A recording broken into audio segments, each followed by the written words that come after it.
ஒரு முறை யாக்கோபுரத்துல ஒரு பரிசுத்தவான் ஒருத்தர் இருந்தார்.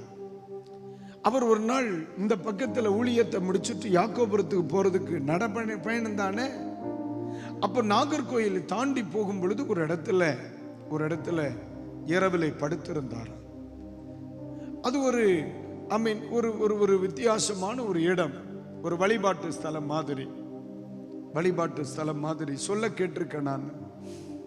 இவர் எப்போதும் தாடி வச்சிருப்பார் போல. என்ன சொல்லுவாரா? கல்வாரியே கல்வாரியே கல்வாரியே கல்வாரியே இப்படியே சொல்லுவாரா. எப்ப பார்த்தாலும் இந்த சத்தம் கேட்டுக்கிட்டு அவர் தூங்காம கண் விழித்திருக்கிறார்னா இந்த சத்தத்தை கேட்டுக்கிட்டே இருக்கலாமா? பார்த்துக்கிட்டு கல்வாரியே கல்வாரியே கல்வாரியே. ராத்திரி பயங்கர மழை, அதை தாண்டி இவரால் போக முடியாது. ஒரு ஆத்தாங்கிற பக்கம் அது.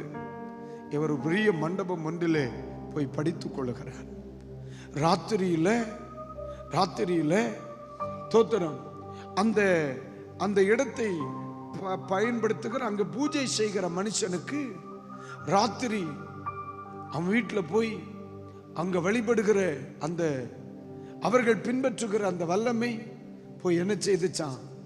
தட்டி எழுப்பி, நீ எழும்பு, நான் இருக்க இடத்துல ஒருத்தன் வந்து இருக்கான், என்னால் அங்க இருக்க முடியல, அவன் அங்க இருந்து போக சொல்லு, என்னால் அங்க இருக்க. என்ன சொன்னார்? கல்வாரியே கல்வாரியே கிருபையே கிருபையே கல்வாரியே. அது சொல்லுதான். அந்த மனிதன் வீட்டில் போய் நீ எழும்பு, அங்க ஒருத்தன் வந்து படுத்திருக்கான், அங்க என்னால இருக்க முடியல, அவனை எழும்பி போக சொல்லு, நாம் போனாத்தான் அங்க இருக்க முடியும்.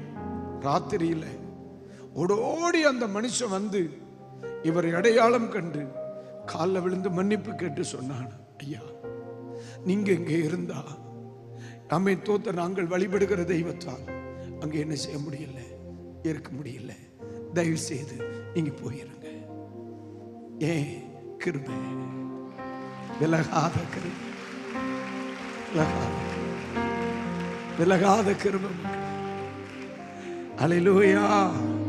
இன்றைக்கு அருமையான நேரத்தில் யுத்த களத்திலையும் கூட இருந்துச்சு, வீட்டிலையும் கூட இருந்துச்சு, பயணத்திலையும் கூட இருந்துச்சு, சிங்காசனத்திலையும் கூட இருந்துச்சு, ஆலயத்திலையும் கூட இருந்துச்சு, ஆராதிச்ச பொழுது கூட இருந்துச்சு, தொழில் செய்த பொழுது கூட இருந்துச்சு.